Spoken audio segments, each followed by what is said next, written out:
Hello everyone, in this video we'll compare Swissquote and Yuh. Swissquote is a trusted Swiss trading platform known for its professional tools and wide range of investment options. It lets you trade stocks, ETFs, bonds, cryptocurrencies, and even Forex all in one place. The platform is very secure and regulated by Swiss authorities, which makes it reliable for serious investors. Swissquote also offers detailed research tools, advanced chartings, and global market access. However, the fees can be high, especially for small traders, and it charges custody fees for holding your investment. It's best suited for experienced traders or those investing larger amounts who need more control and market choices.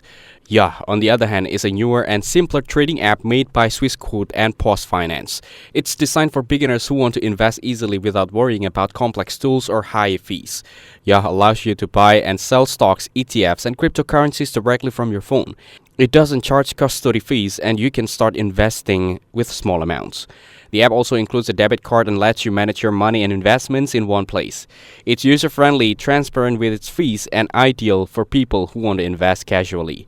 Overall, Swissquote is better for active or professional traders who want advanced features and access to more global markets. Yuh is the better choice for beginners or small investors who prefer a simple, mobile-friendly platform with low cost and no extra fees. Thanks for watching. Don't forget to like and subscribe for more videos like this.